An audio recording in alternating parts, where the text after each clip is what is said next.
Good afternoon, everyone.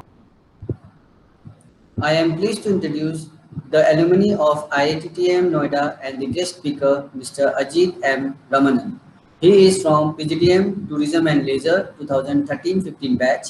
He is specialized in new product development and SIT tours. He worked in almost all the spheres of tourism like inbound, outbound, adventure, events and MICE. So last 3 years he worked in Peak DMC. Today he is going to speak on a topic operating special tours in India. So when we talk about special interest tourism or special interest tours, it is a provision of customized tourism activity that cater to a specific interest of groups and individuals. So in this case, tourism is undertaken to satisfy a particular interest or need. So Ajit, I welcome you to IITTM family on behalf of all the students. Now I will hand over the session to Ajeeth.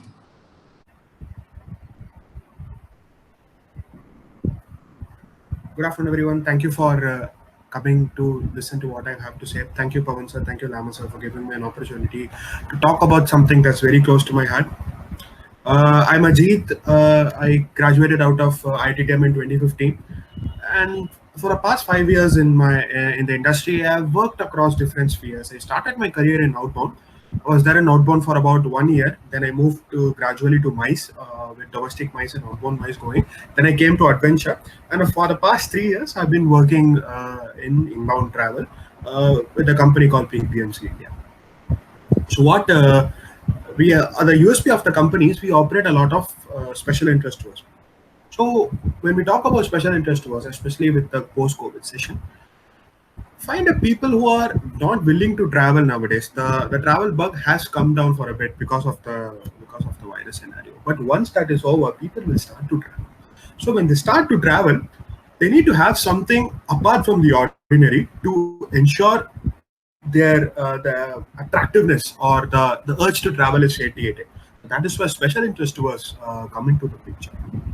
I have been fortunate enough, in my career, I have been fortunate enough to work with new products, develop new product, market it, at the same time execute it. So today's presentation is just going to be something of my experiences, how I started to develop tours at the same time, how I was fortunate enough to me and my team to develop these tours, market at the same time, execute it.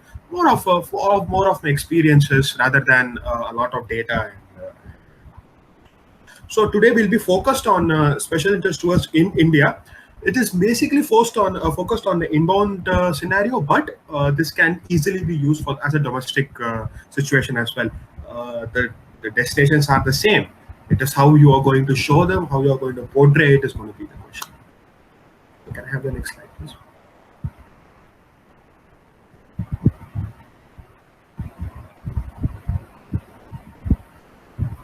So, what are special interest tours? Well, special interest tourism can be defined as the provision of customized leisure and recreational experiences driven by specific interests, expressed interests of individual and group. It seems very technical when we look at the definition of it. The textbook is very technical, but when you break it down, it's not that difficult to comprehend. What you might ask, you say everything is customized. When you talk about FIT is customized. How it is different from any other FIT tour? How it is different from any other customized tour? You ask. One thing is different is people who are coming for this tour have a separate mindset, have a separate a zeal to complete. They have a separate interest. It's not just the travel part what they're doing. They are not just here to see the sights. They're also here to learn or accomplish something while they are traveling, right? So normally special interest tours are based on groups where you have group of 5, 10, 15, 50, 100 people traveling together for a single motive. Right? It could be sites. It could be seeing sites. It could be a food tour. It could be a cycling tour. It could be wildlife. It could be anthropology. It could be photography. Any XYZ interest that you are coming. So when we are catering or when we are customizing or developing a product for those specific interests, now we have to be mindful to customize it to their tailor make to their interest. For example, let's take the case of the Golden Triangle, which is Delhi, Agra, and Jaipur. There are n number of ways to make a Golden Triangle trip: Delhi to Agra, Agra to Jaipur, Jaipur to Delhi. 2 nights in Delhi, then to go for a night in Agra, then 2 nights in Jaipur, come back to Delhi, stay for one night, departure. That's how a normal trip runs.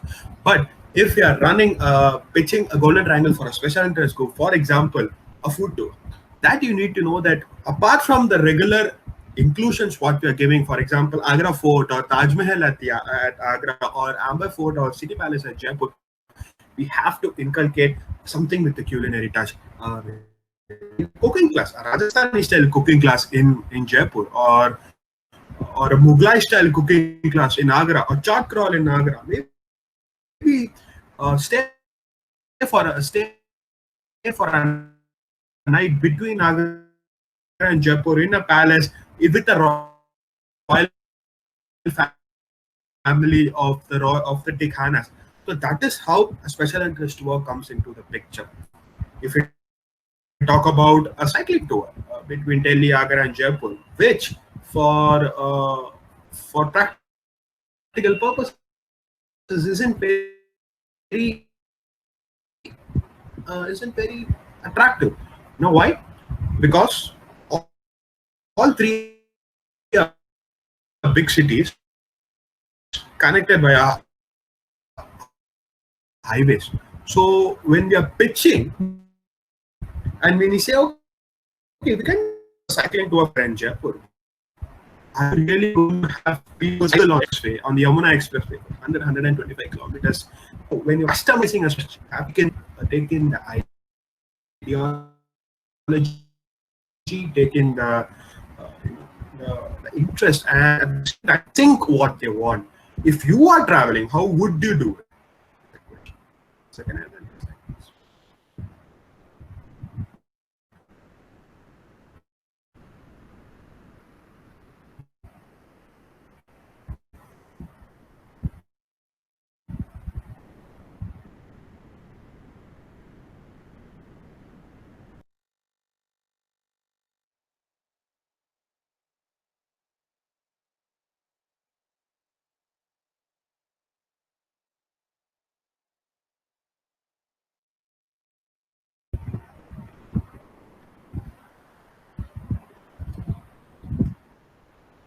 Thank you.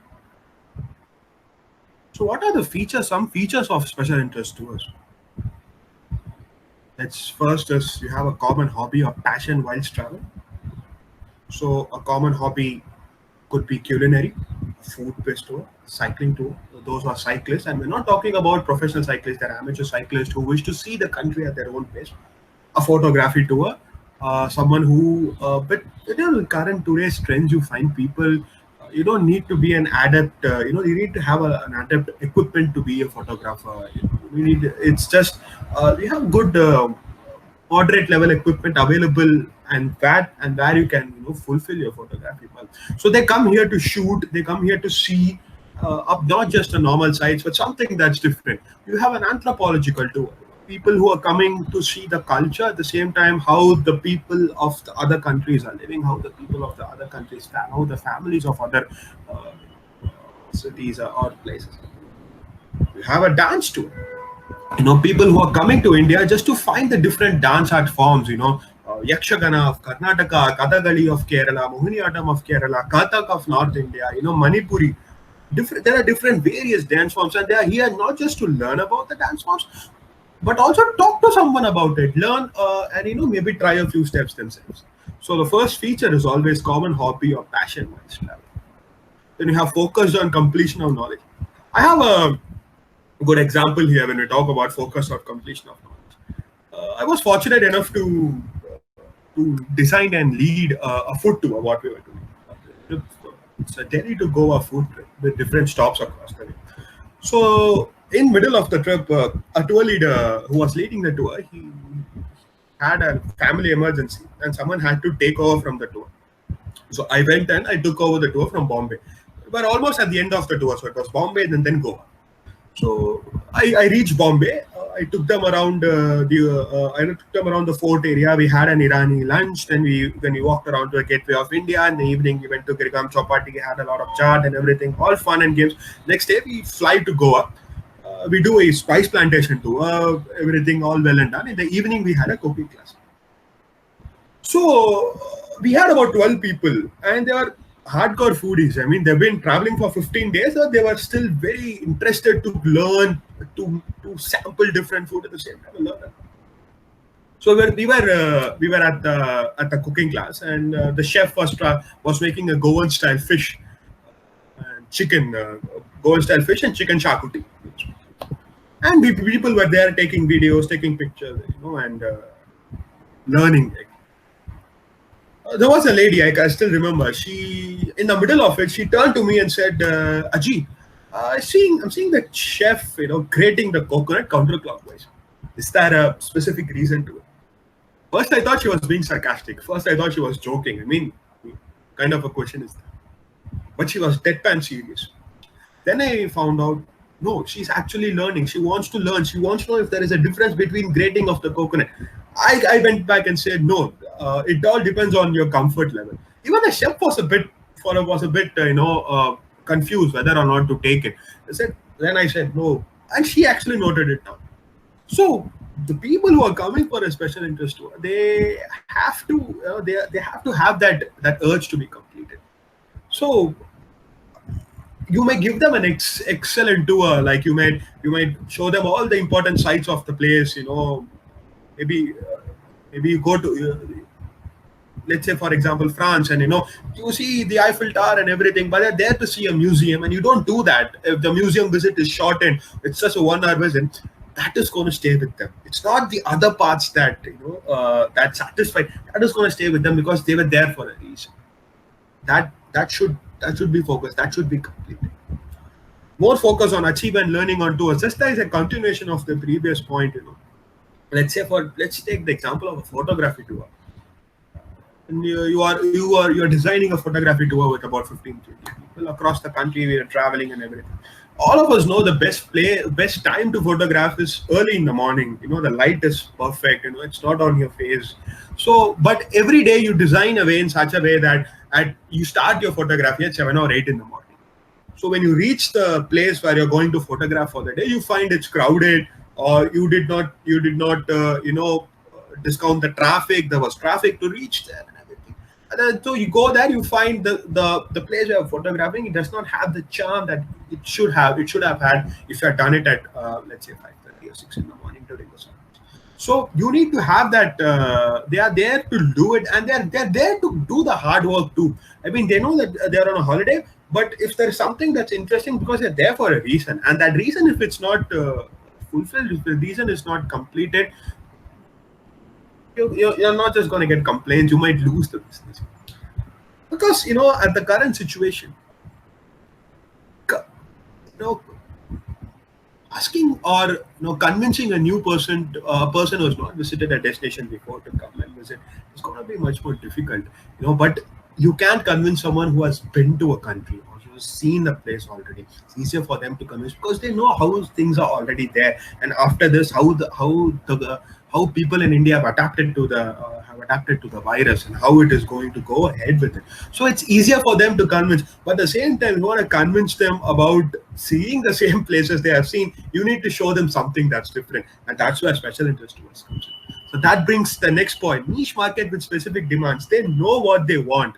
And they pay good money.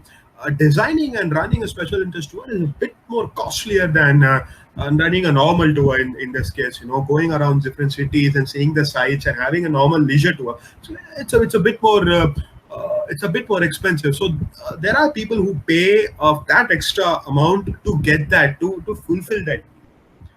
And tours to be a blend of heritage, culture, and the best way to indulge the specific needs of travelers. This is a very, very important point.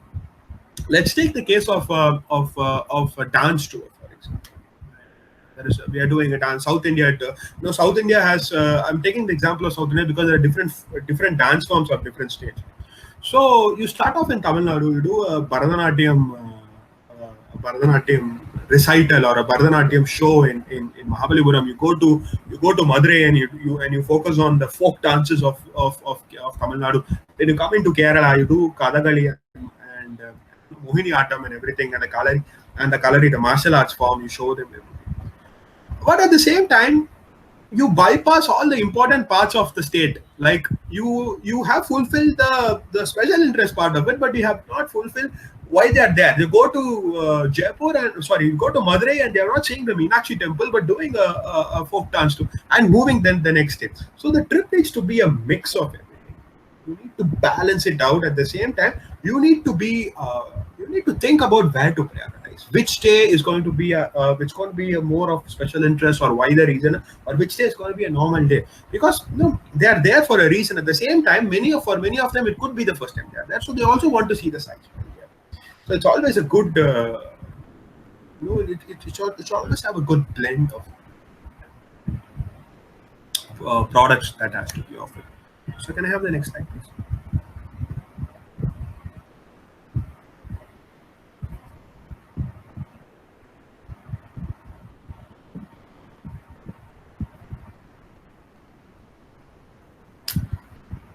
Most important part, all of us are in a tricky situation right now. We are all worried about how it is going to be, how the industry is going to survive. Let me put your minds at ease. We are going to come back. Tourism will bounce back. It might take bit slowly. Initially, you might have people not venturing too far away from homes, maybe 500, 600 kilometers, where they can drive rather than take a public transport. But everything would come back, eventually.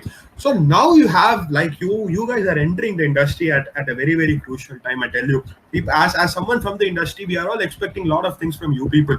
You come out with more tourism products, with more knowledge, and give us the ideas, right? Because you are the young blood, fresh blood getting injected into the industry, where we need a lot of new ideas. So we need to ensure that we need to develop a lot more tourism products.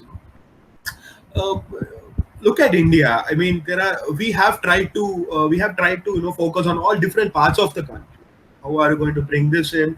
Let's say, for example, Northeast. We've been exploring places like Odisha, which was not being explored earlier. We're going deep inside, moving away from the conventional cities, and going into small villages. And that, even with that, we need a lot more ideas, and we need a lot more ways to portray or market the country, for it be for domestic or for inbound travel. So we need people, we need ideas from people like you who are just coming into the industry with a fresh mind, and having that zeal to create more tourism products. So use this time effectively while you're at home, to see how the industry is right now. At the same time, see what are the products, what is the products that are on offer, and how can you improve upon it. So special interest tours is just one way of doing it. Portray a city in a different light, portray a place in a different light. That's how we are asking. That's how you can go ahead and pitch the people. I know that you have seen Mysore, I know you have seen Ooty, but have you seen Mysore with this? Have you seen Mysore during Dussehra? Beautiful, amazingly lit up. Mysore Dussehra is famous as much as a Kullu Dussehra in the north. So that's how you need to improve those more tourism products. The Kutch Utsav, the run of Kutch Utsav in Gujarat. So all these festival departures, new departures, something that's new, something that's unique, and that's how we need. That's how the industry needs at this point of time. And we bring into the attractiveness of attractions. Everyone knows Taj Mahal is beautiful, so beautiful. You don't need to paint a picture with your words with that beauty of Taj Mahal that is there. How we are going to convince people to visit Agra apart from Taj Mahal? Is Taj Mahal is your only trump card for Agra? No. You could say Agra has a very thriving chaat culture. While you're at Taj Mahal, why don't you have a bite at Sadar Bazaar? That is going to have that attractiveness. That's going to increase the attractiveness of it. People coming to Agra will see the Taj, but it is not necessary that they might see Fatehpur Sikri or Agra Fort. They might. It's not necessary that they're here just for the historical context. Yeah, they're there to see the Taj. But how are you going to spend the next half day in Agra, or next 1 day in Agra before you move on to the next? You can say, have you seen Taj Mahal from the other side? Have you been to Mehtab Bagh? Beautiful, unique, calm, serene view of the Raj. All this, you need to build up the attractiveness of the attractions. It's not just going to be the monuments or the places to see, because they are there. They're there for years. Now it is up to you how you're going to put a new spin. It's going to be specialized in. It is going to be people are, because like I said, it's easier to convince people to have, those who also have a motive to travel.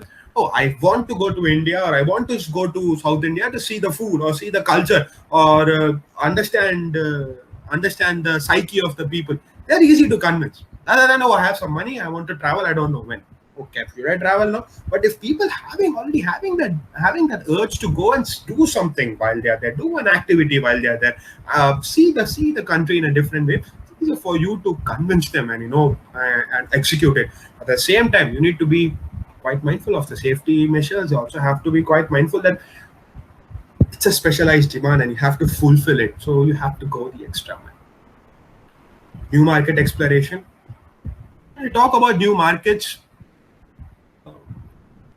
the conventional, traditional leisure market is changed. All all special interest tours are leisure too. It's not business tours, it's not MICE tours. Apart from the pilgrimage tours, what I'm talking about, special interest tours, they're all leisure too. But the traditional hotel stay to a monument to an activity is over now. So you need to tap the new markets, and there are young people who are traveling. A lot of youngsters who are coming out, backpackers who are coming out, and they need something different. They need something new. They need something unique. So the more festival tours are coming in.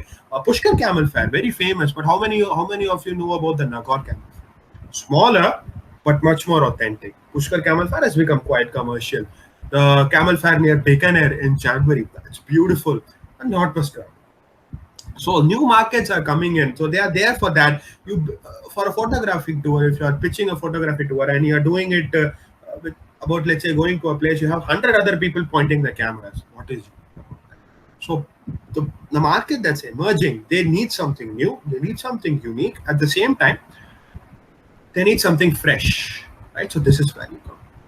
That brings me to my last point: the staleness of existing products. For a lack of a better term, I've been in industry for the past 5 years now. For the lack of a better term, we have been talking about a Gisa Pita. Now, what's easy? Just slap a trip: Delhi, Agra, Jaipur, or Delhi to Agra, Agra to Jaipur, Jaipur to Jodhpur, Jodhpur to Udaipur, Udaipur to Delhi, Rajasthan, or Delhi to Varanasi, Varanasi to Agra, Agra to Jaipur, Jaipur to Delhi. A triangle with Varanasi.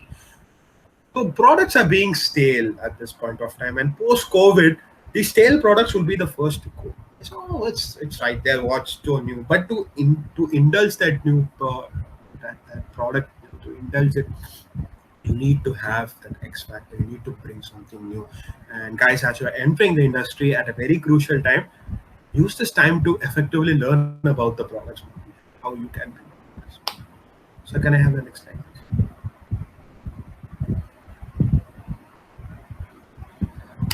So today, broadly, we'll be talking about four special interest tours. On the top left, you have the food tour, one of my favorite topics to talk about. Then you have a photography tours we'll be talking about. On your bottom left, you have a festival tour. People who don't know about this is the Alumni boat race, which happens every year at Onam in Alumni. It's called the Jawaharlal Nehru boat race. At the end of 10-day festivities of Onam, the last day, it's actually a boat race on the backwaters. Amazingly beautiful, serene. It's so beautiful to be there. People just banging on their drums, encouraging people, and the snake boat race happens. And the last cycling tours. Cycling tours are hardcore cyclists. They say the best way to see a country is by cycling. We'll be talking more about cycling tours when we get to it. So can I have that next slide?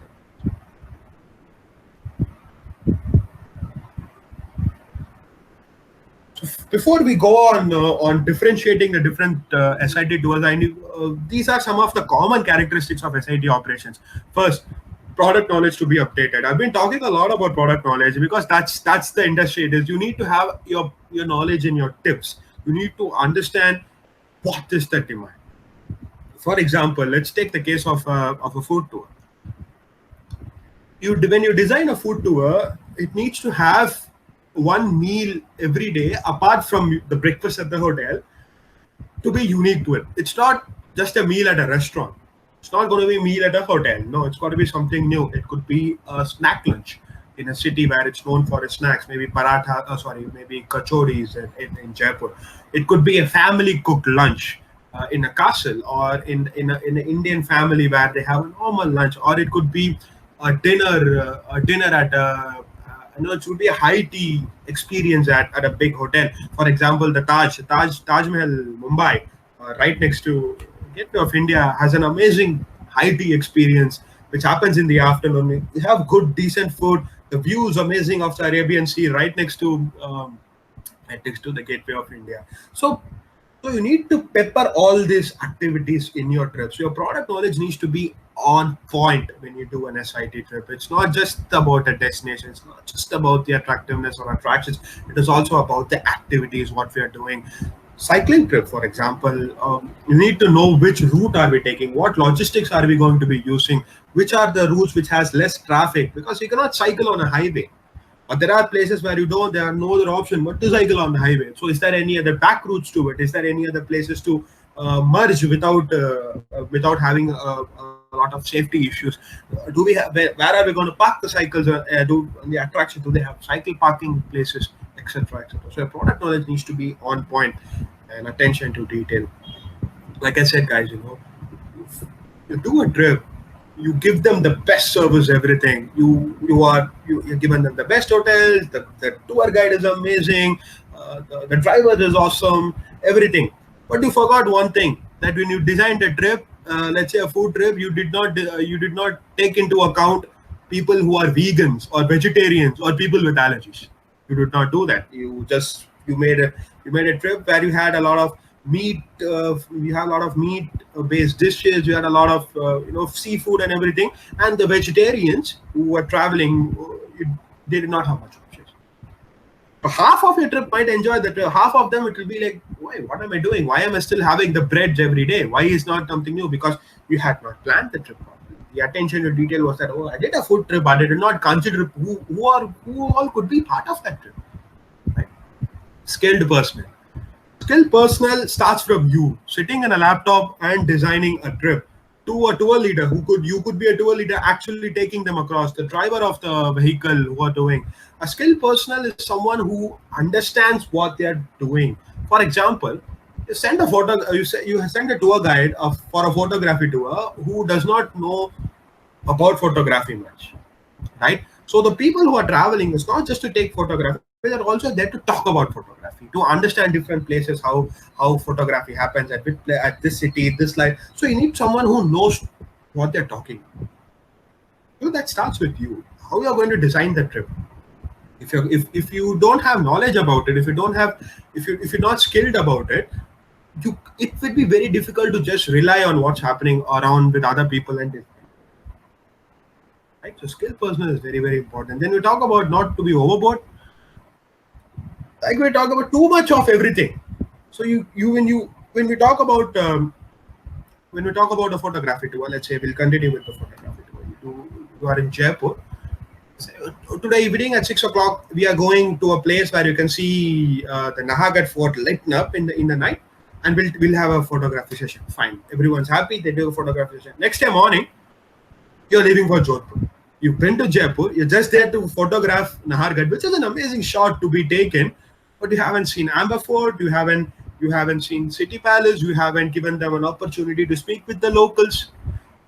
You have fulfilled what they asked you, a photography part of Jaipur, but is that just it? No. So you need to make sure your trips are a blend. You add the special interest, at the same time you add the other parts. But how are you going to balance it? The selection of correct services. The word correct services. What constitutes a correct service? I tell you. Selection of hotels, selection of vehicle, and the mode of transport. Not just the private vehicle. Are you using trains? Are you going to be using flights? Is the timing of the flight going to be correct when you're doing this activity? Let's say you are doing a festival tour. The festival where it is happening and the hotel you have selected is about 20 kilometers away from it. 20 kilometers away. So every day morning, to reach the festival point or reach the place where it's happening, you have to travel 20 kilometers away from the city and go back every day. Right? Then you have to think about the traffic. You have to think about the crowds. So if you have to be at 6 a.m. in the morning, you have to leave the hotel at 5 a.m. in the morning.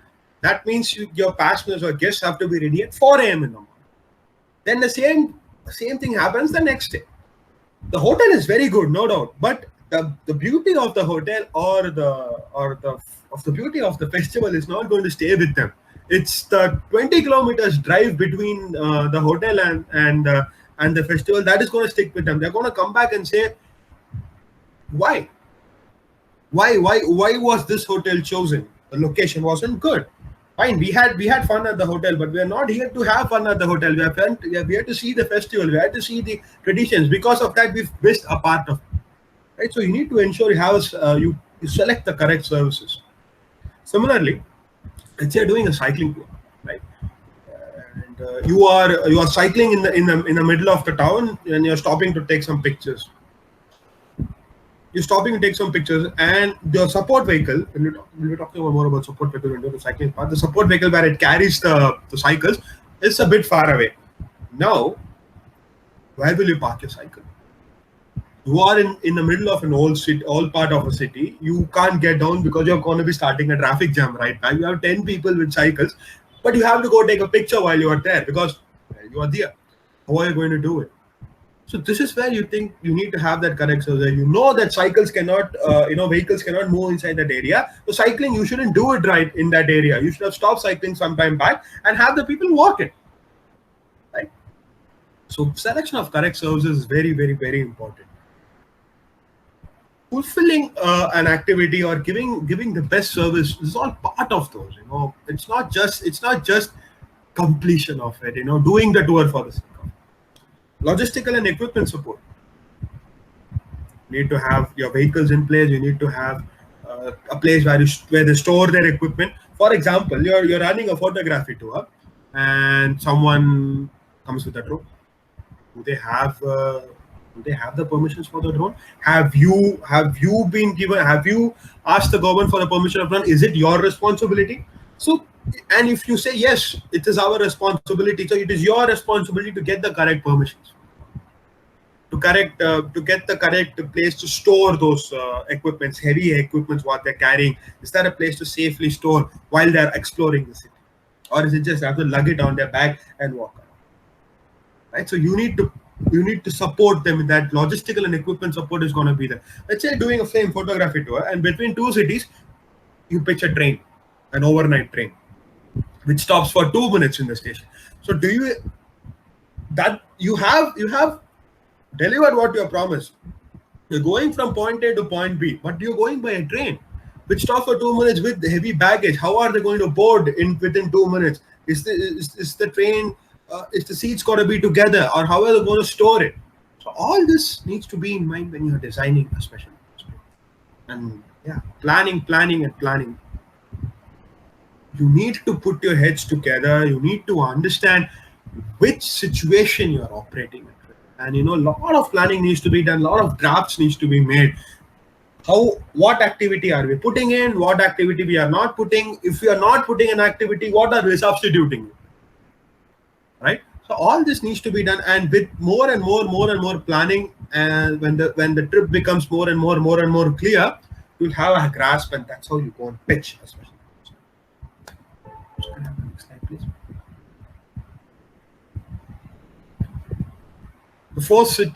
Look at the four pictures: Taj Mahal in Agra, Mehrangarh Fort in Jodhpur, Basilica of Bomb Jesus in Goa, and Meenakshi Amman Temple in Madurai.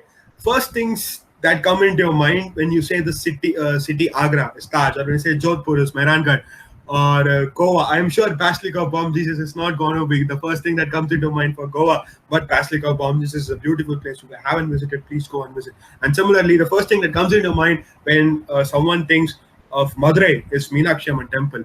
But now that is going to change too. So next slide,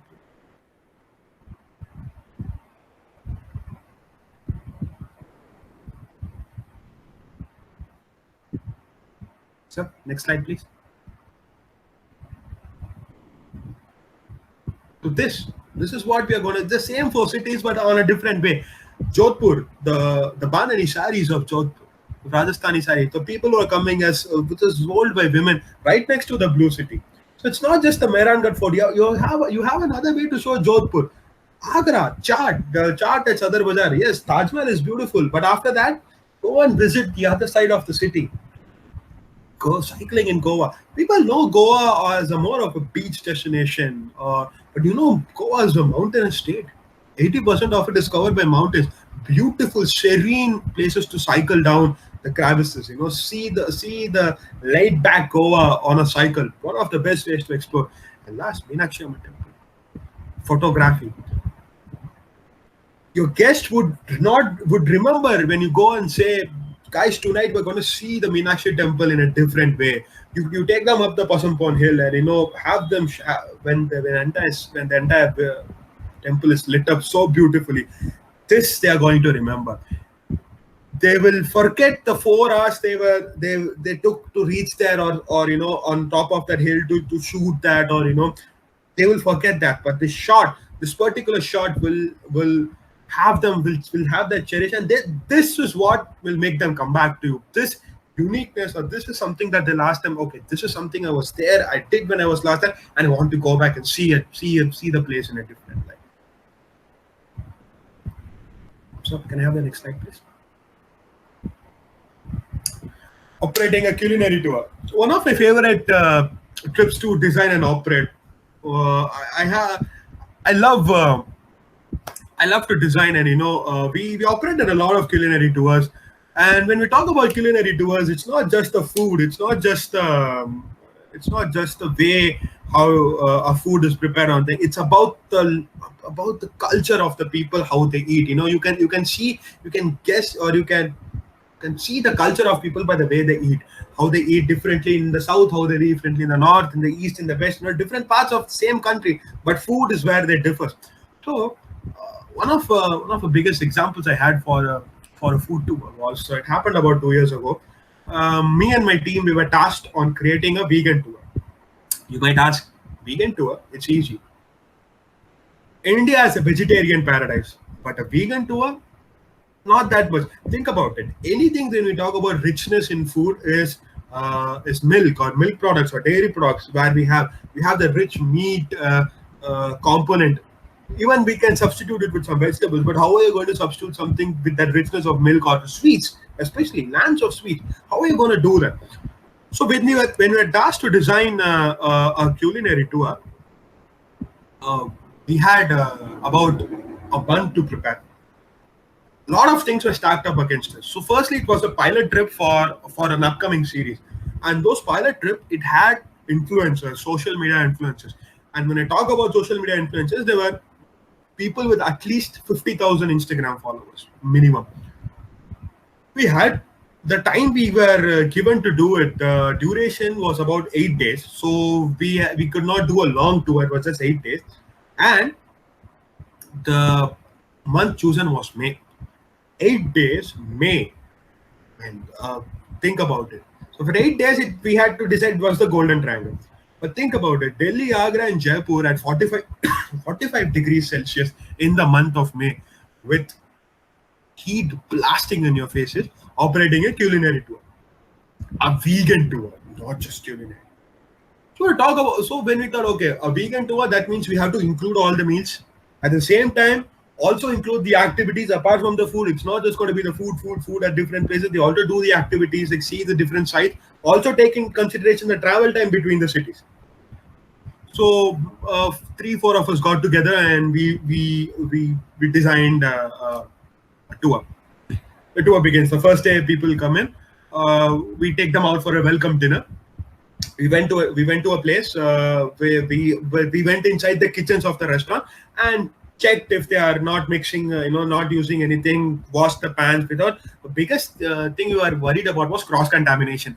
Will they use the same ladle that were used to scoop up something which had dairy products? Are they going to use the same ladle here, or are they going to use the same pot here? So we went inside the kitchens, and we had a dinner. Oh, it was good. It was a restaurant. Next day morning, the trick started. Next day morning, the activity was a street food breakfast at Parathe Wali Gali in Old Delhi. So we went to Parathe Wali Gali with 11 influencers with us. We went there, and they were all British, Australian, Canadians, and British, Australian, Canadians, and Americans, a mix of all. Went there. First thing we did was Parathe Wali Gali.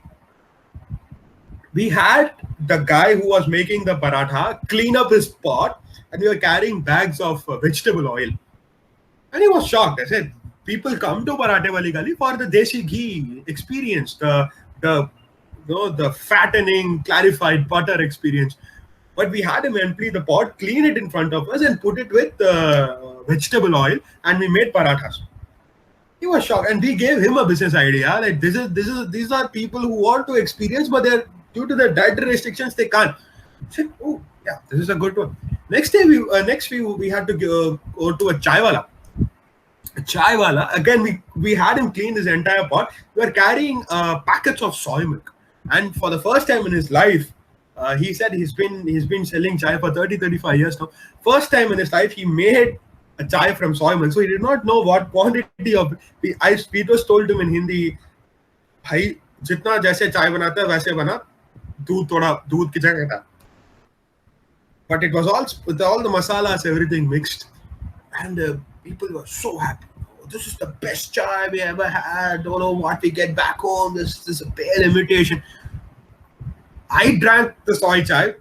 Believe you me, it was absolutely. It was not very palatable. But when we saw them, they enjoyed it. So we thought this is a market that we need to tap, and we can do it. So this was the hard. Then we went when we took them to Seesganj Gurdwara, where we had them make the chapatis in the langar. So they had an experience of actually cooking it and eating what they cooked. Right.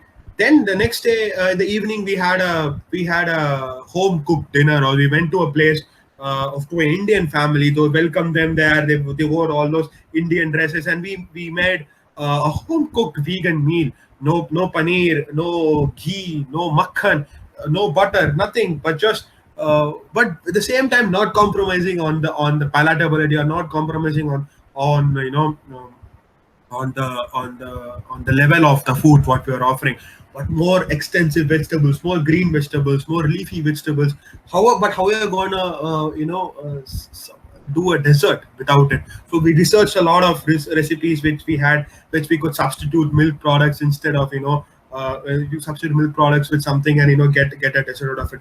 And next we went to Jaipur. We stayed at a place, and then we went to a home, a royal home, who's connected with the royal family, and they had a cooking class, a Rajasthani style cooking class with a lot of kher sangri and other parts, which did not have that meat as meat component, but did not compromise on it. And the trip went so successfully well. The trip was so amazing. So that has been one of our biggest selling trips for the past 3 years.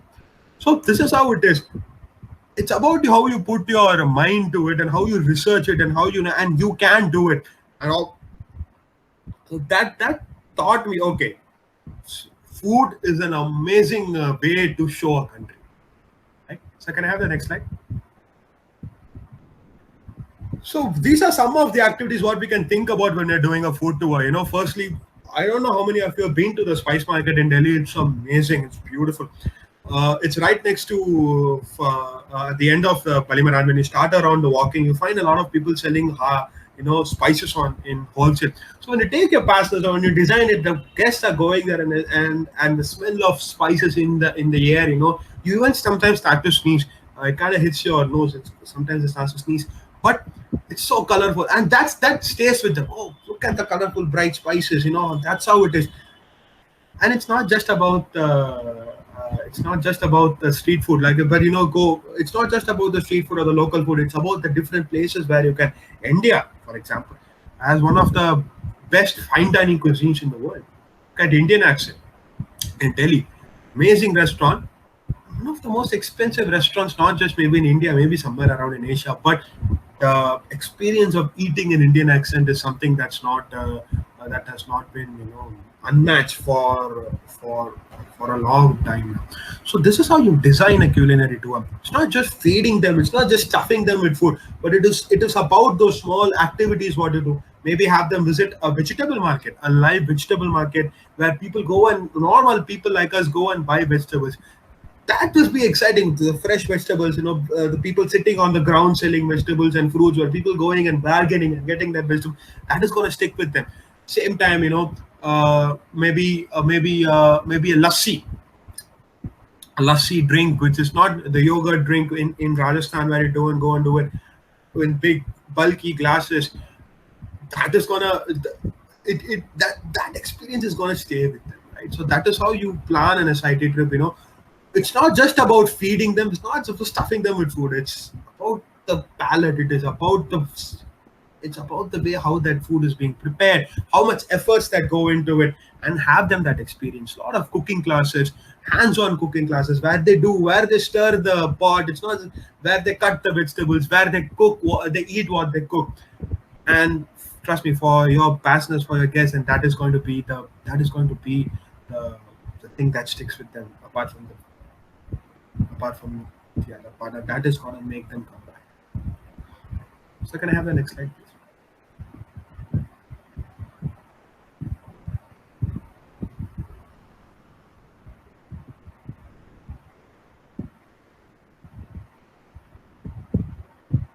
So can I have the next slide, please?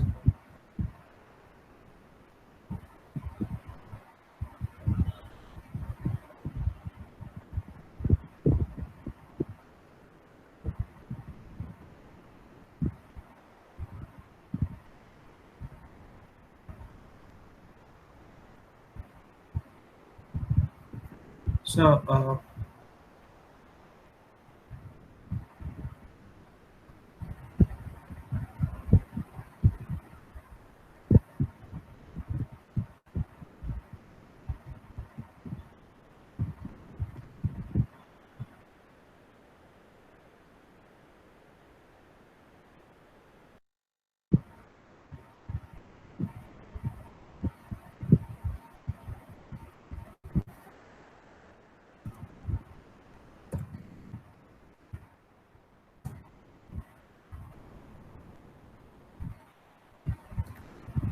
thank you. The next slide, please. Thank you. Operating a cycling trip. When we talk about cycling trip, we are talking about 60 to 80 kilometers to 100 kilometers a day.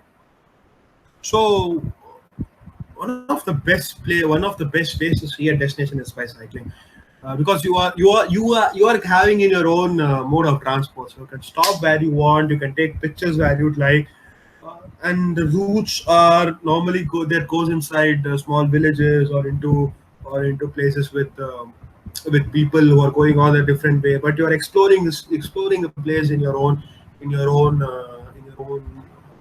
phase, in your own pace, in your own style, right? So when we talk about a cycling trip, we have to keep a few things in mind. Firstly, like I said, about 60 to 80 kilometers a day you need to cycle.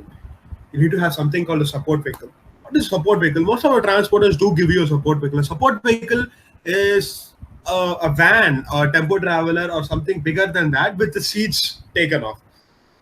So people, when they cycle, they start early in the morning around at 5:30 or 6, before the sun hits too harshly, and they cycle for about 5 to 6 hours in the morning in the breeze. And around at 11:30, 12, they pack up those cycles, put it in the support vehicle, and they board another vehicle and they go to a next place. So a support vehicle is something that always needs to accompany a cycling trip. At the same time, you need to have a mechanic, because a cycle uh, can develop a puncture. The chain might go up, the brakes might not work, and you might be stuck in the middle of nowhere trying to find solutions to it. So every cycling trip needs to have a mechanic traveling with it. The most important part of a cycling trip is the route what you're planning. For example, let's say we're doing a cycling trip in the south. We're starting off in Trivandrum, going up to Cochin. If you think about a map of Kerala, the route passes right parallel to the Arabian Sea. Quite scenic. At the same time, it's the route that is also used by other modes of transport. That is, it's a national highway. when you start to cycle in narrow highways with with the traffic coming on both sides, is it a good way to select the route? But how are you going to do that? Then you need to worry. You need to work about the back routes about it. Maybe cycle for a few kilometers in the highway and have a detour. There's supposed to be a detour which goes inside, which evades the highway, which bypasses the highway, goes inside the different villages, and then joins and merges back in the highway. So when you even cycle on a highway, you're just cycling for the sake of it. There's nothing much to see apart, and you need to keep more focus on while you're cycling, rather than you can't enjoy or explore the city or explore the ride. So you need to ensure that when you are detouring or when you're going inside other roads, the roads might not be fully paved, but at the same time the view is amazing, and you can slow down or you can start in your own orbit. So that is something you need to be very mindful for. This is where your logistics part and your product development comes into play. Selection of routes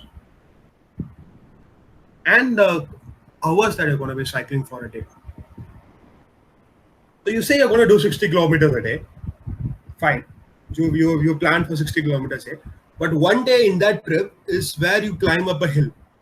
So 60 kilometers uphill is not the same with 60 kilometers on the plains, isn't it? 60 kilometers uphill could be double the level of what or 60 kilometers on the plains are going to be. And you focus on, okay, today we're going to do 60 kilometers, but you did not think about that when you're doing an uphill cycling. So instead of 6 hours that day, you're cycling for 9 hours, exerting more pressure. And you're cycling uphill where the oxygen level gets a little lower. That you need to be pretty mindful of. So you need to be flexible on it. So how many hours are you going to cycle on a day, right? And how effective it is going to be, it's going to be the question. Can I have the next question? Next slide, please.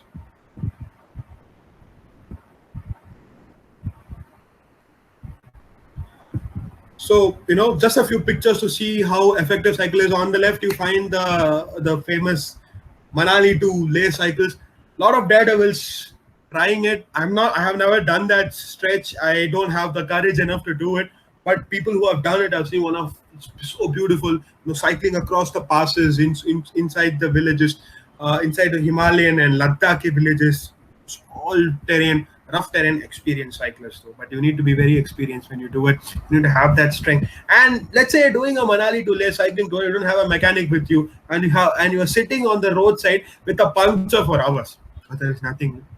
So this is where your planning comes into picture. If you're doing a cycling tour, there should be a mechanic. You should also carry spare parts. You should carry more spare wheels, spare parts of the cycle, maybe a few brakes or other ancillaries, a seat which is not comfortable. You have a cycle, you have a bicycle which with the seat which is not fit properly. So a person sitting on the saddle for 6 to 7 hours a day, it's not comfortable. So he will not enjoy the tour. All he or she can think about is the loose saddle that's been going on. So equipment needs to be on 100%. Now, on a cycling tour, it is the tour operator who's providing the cycles. People who come to normally do not bring their own cycles, but it's the tour operator who's going to be supplying the cycles. So you need to have your cycles to be in absolute condition. It should not creak, the pedal should not be broken, the brake should be brake should be tightened, there should be a light fix so that the in the dark, if you're cycling, there should not be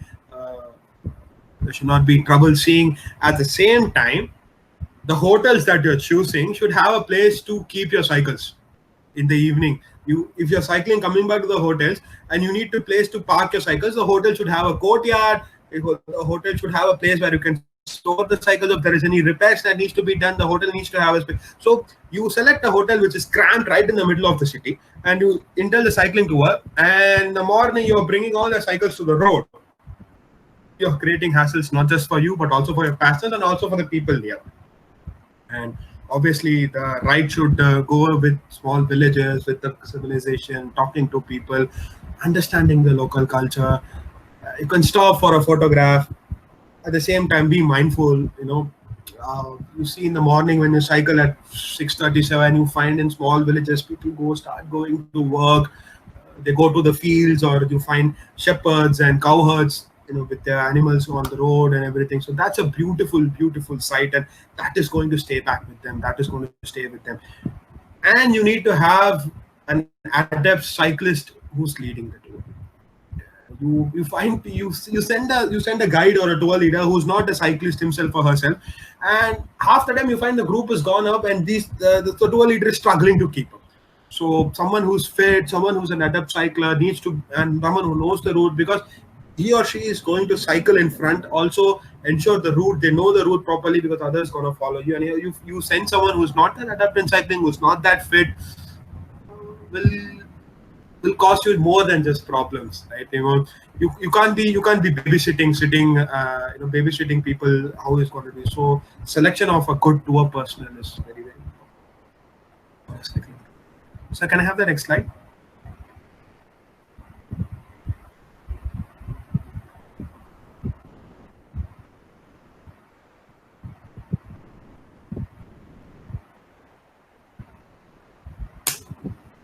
A festival tour.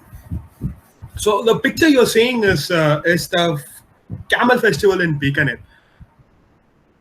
So people know about the Pushkar fair. People don't not know much about the Bikaner Camel Fair and the Nagaur Camel Fair. This happens in January in Bikaner, right outside the Junagadh Fort. Beautiful, serene view. We have a lot of camels all dressed up and coming as a parade, and it's one of the biggest camel fairs that happen. Livestock trade that happens with people coming from all different parts of the area and having this festival done. It happens every year during in January. So when you're operating a festival tour, so we can go to the next slide.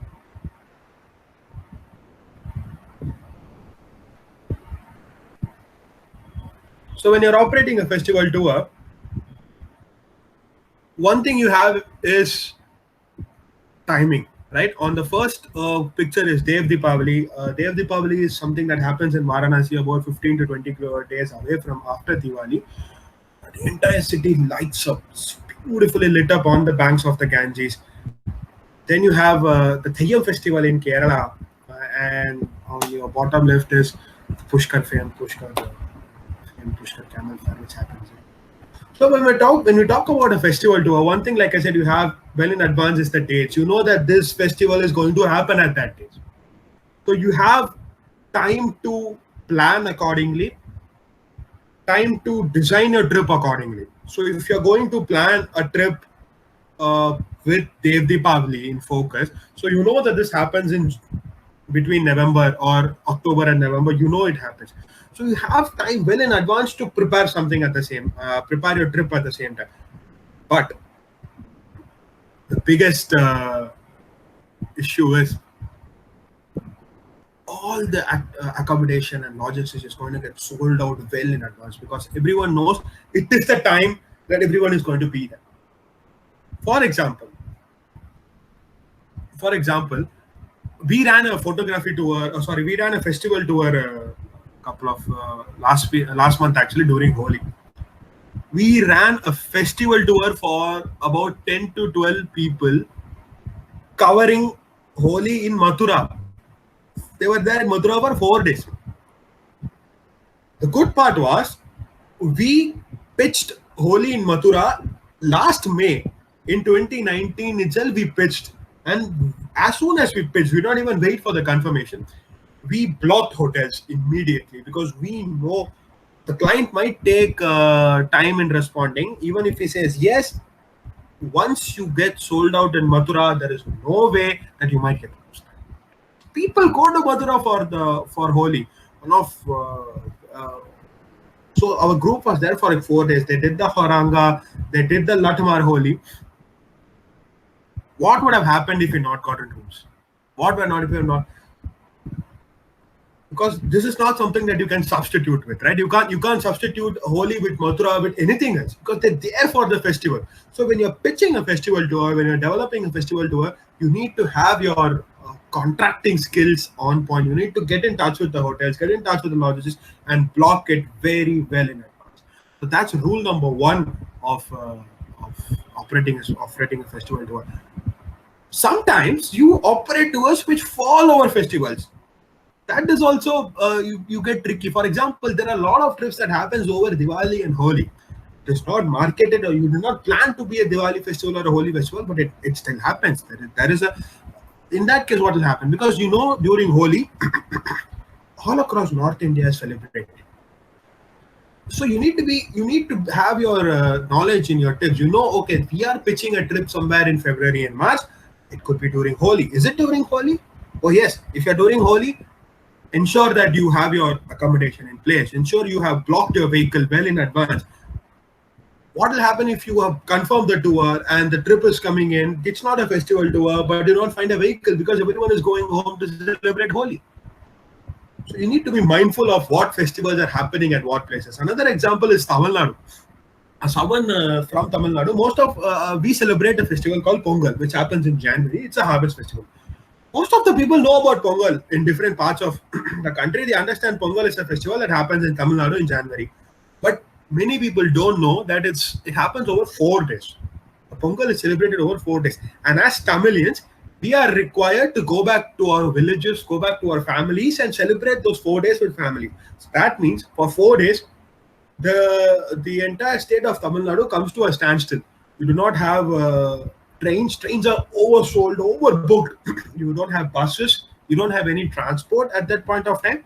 So if you're pitching a trip in South India, in the month of January, you need to understand, it could fall during the Pongal festival in Tamil Nadu. Similarly, you do a trip in Kerala and you are pitched it during Onam. You don't know there is an Onam celebration. Everyone knows about 1 day of Onam. Onam is actually spread over 10 days. So at the same time, the entire state of Kerala is celebrating. So you will not find your accommodation, you will not find your logistics happening. Every sightseeing would be either overcrowded or closed. So you need to be very, very mindful of the dates, what are happening. So when you have the time, like all of us, we have a lot of time right now.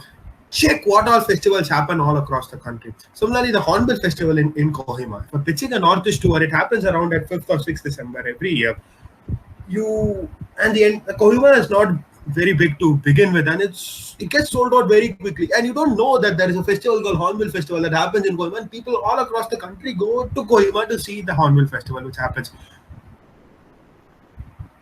Accommodations are sold out. And what you get, if sometimes you get the accommodation in the last minute, that's about 5 times or 6 times the price that is on it. So you need to be very mindful of the dates that are happening, when it is happening. So make an Excel sheet if that's okay. State-wise, city-wise, if there is this is a festival, this happening at this point of time. So one, you are safe for your normal tours. At the same time, you can design something for the festivals. Like Camel Fair, Pushkar, 4 days, 5 days over in November, where the Mela comes in, people come in with different camels, they trade, there are camel races, there are camel fashion shows that are happening, a spectacle to see. So be mindful of when it is happening, what time it is happening, and be mindful of the cities where it is happening. Do you have and ensure, double check, ensure that you've gotten all the services in order. Have you booked the rooms in accordingly? Have you booked the transport already? Have you blocked the guide at that point of time? Is there going to be someone who's going to take them across? Is there someone who's going to take them for the festival? For example, in Mathura during the Holi, you have the local priests that are going to take them inside. Are they blocked? Are they aware? Are people are coming?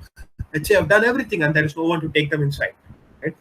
So ensure that that all is done, and think about all other festivals that can be done, and you can use this as part when you're going inside that industry. When you're entering the industry, you can say, this is something that's not been done in the market, this festival is not being promoted in the market, why can't we do that? And believe me, people, your employers are going to like that. So can I have the next slide? One of the most interesting tours to operate and design is a photography tour. The short is Mahabalipuram, the show temple. The shot is during the sunrise at, let's say, 5:36 in the morning, when the monument is empty, the sun is coming up, and you have someone shoot. Think if you're doing the same shot at, let's say, 10 a.m. or 11 a.m. You want, the sun is hitting you down. There are people right across the monument, and all you can see are people's heads. The light isn't hitting the correct way, isn't it? The shot or the focus is not for the photographer. So operating a photography tour requires a lot of scientific calculations while you're doing design. You need to know how hot it is going to be, how cold it is going to be. Is there going to be sunlight at that point of time? Is there going to be lighting at that point of time? How far it is we're going to go for the shot? How early we have to go or how late we have to go? All these things you need to be mindful of when you are operating a photograph. So can I have the next slide?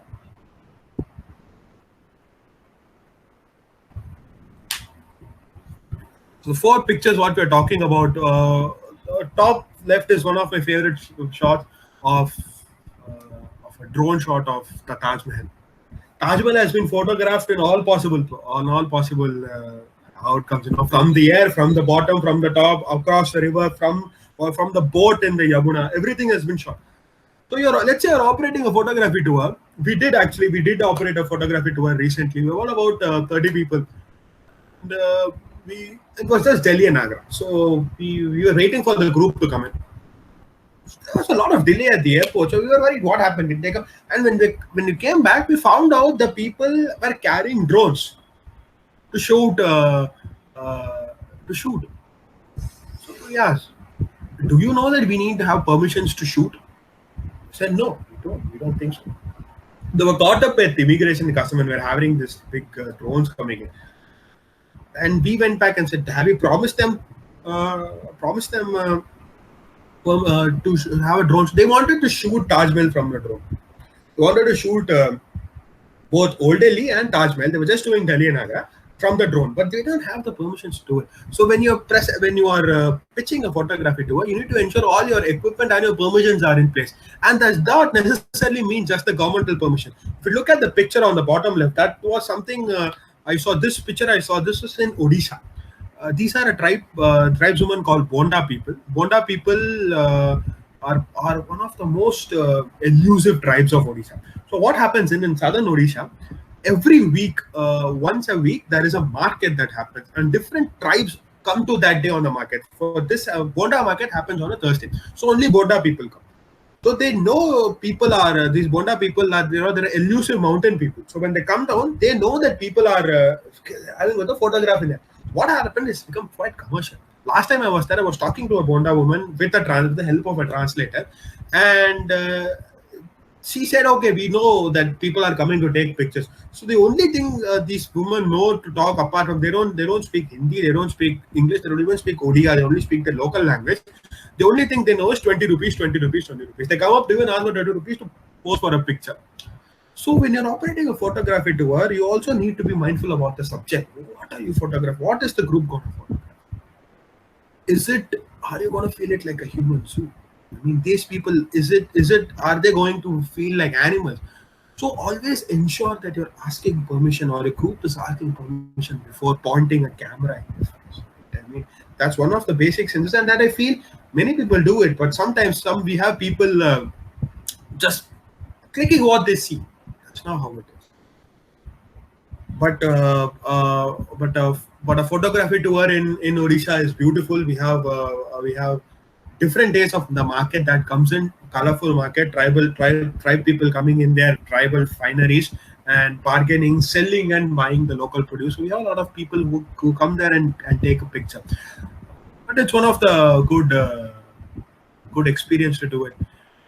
So when you're operating a photography tour, so you have people of different age groups that are coming, and in this point of time to operate a photography tour, you might not have just expert photographers coming in. A lot of amateur photographers coming in because you can get the equipment easier. Nowadays, a good camera can also be found in a phone. You don't need to carry a DSLR or an SLR to be an adept photographer.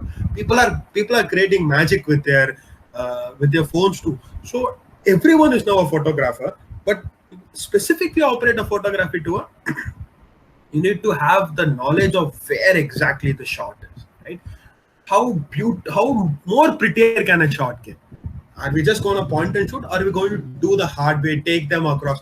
Like for example, in Varanasi, when you do the evening aarti, the best way to see the aarti is from the boat. But in the evening, when you go to see the aarti, you have about 100 boats coming at the same time. So how are you going to do it? So you need to, after shooting the aarti, you need to take another boat ride towards the end of the ghat where people are still doing the aarti, small aartis at different places. So that is a shot that people would know, rather than the big one ghat at Dashashwamedh, which is beautiful at the same time. But after the aarti, you take a boat ride across, you'll find other people also praying, so, traders, people from different walks of life praying to the river Ganges with a lamp in the hand. And that picture, when someone sees it after they go home, is something that is going to stay back. So yeah, can I have the next slide, sir? So that was it for today. Thank you for giving me an opportunity to speak about. Please feel free to ask as well.